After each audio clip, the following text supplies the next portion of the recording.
Okay, now is that we have established that God the Father is trustworthy and His promises are fulfilled, we turn now to Jesus and look at what He has said and if it has come true. Um, so we look at Matthew 28 verses 1 through 10. It says, "Now after the Sabbath, toward the dawn of the first day of the week, Mary Magdalene and the other Mary went to see the tomb.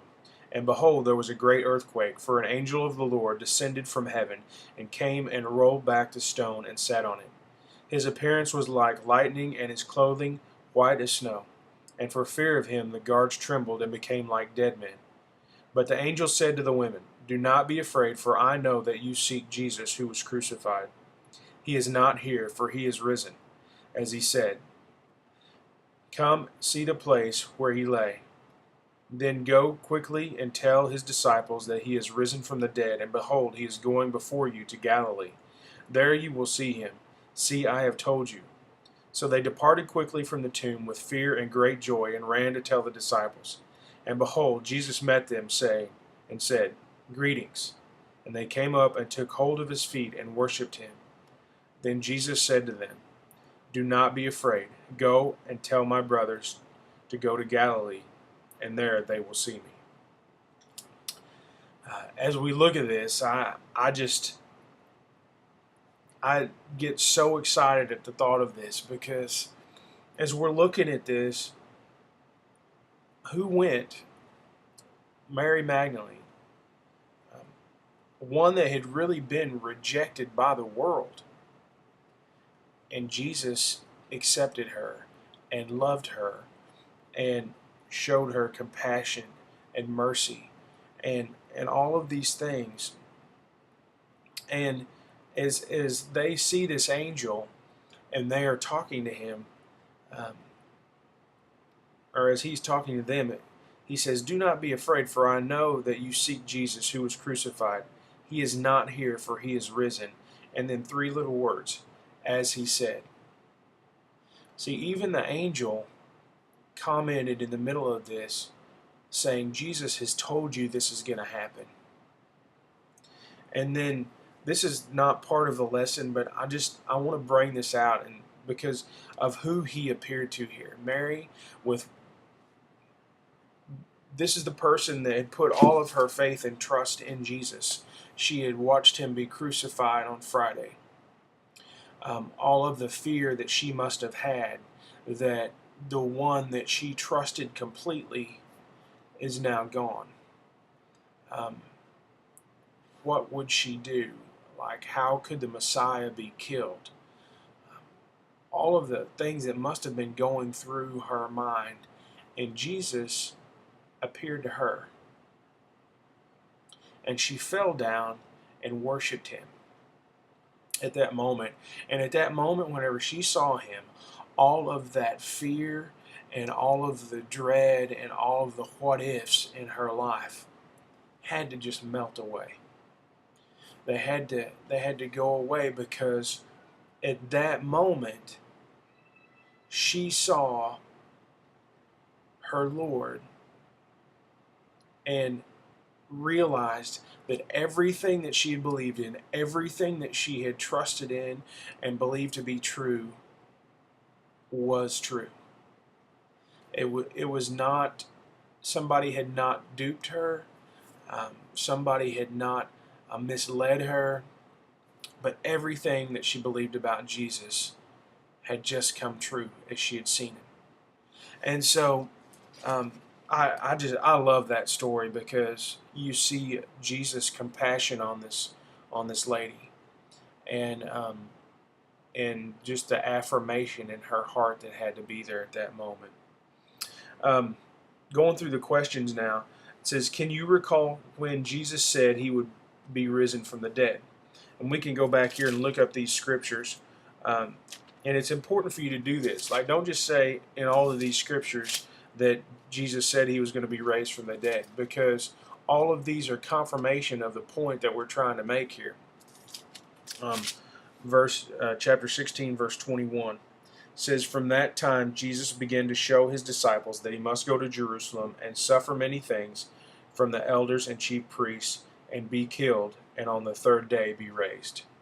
So Jesus um, was continually telling them, this is going to have to happen. This is going to happen, but I'm going to be raised. 17, chapter 17, verse 9. And as they were coming down the mountain, Jesus commanded them, tell no one the vision until the Son of Man is raised from the dead. Talking about the Mount of Transfiguration there. Don't tell anybody this has happened until I'm raised from the dead. 17:23 says, and they will kill him, and he will be raised on the third day. Jesus, again, telling of his death and resurrection. Chapter 20, verse 19. And deliver him over to the Gentiles to be mocked and flogged and crucified, and he will be raised on the third day. Like, there's not any doubt. Jesus is absolutely telling them over and over and over again, because you can imagine the one that you thought was the Messiah that was going to establish his kingdom here on earth has just been killed. And he wanted to make sure these words were going to ring in their ears. Whenever all of those doubts begin to creep in, he will be raised on the third day. And then 26:32 says, but after I am raised up, I will go before you to Galilee. I mean, all of the, even down to that detail, that after I'm raised up, I'm going to go before you to Galilee. And then what does the angel tell Mary and Mary to go tell the disciples? Well, he's going to go before you to Galilee. You better head to Galilee because he's going before you. And I mean, down to the tiniest detail, like that there's confirmation once again. We can go through these other questions. What did Jesus fulfill that he said would happen to him after his death? Obviously, that he was going to be raised from the dead. Jesus trusted the Father and believed him. Did God allow Jesus' body to undergo decay, as in Psalm 16:10? No, he didn't. What could we say about God's promises? They are trustworthy. Jesus, the Son of God, is also trustworthy. Did Jesus do as he said after his death? What was it? He was raised from the dead and met them again in the very place that he said he was going to meet them. What could we say about Jesus' promises? His promises are altogether trustworthy. Now, in the life of a believer, that's pretty significant, because we are all the time tempted to think that God really is not taking care of me. He's allowing me to go through this, and it's difficult, and I don't like it. How is he taking care of me here? But we have to believe the Word of God. If we don't believe the promises of God, the promises of Jesus, what other basis do we have to build our life on, to build our faith on? We don't have anything.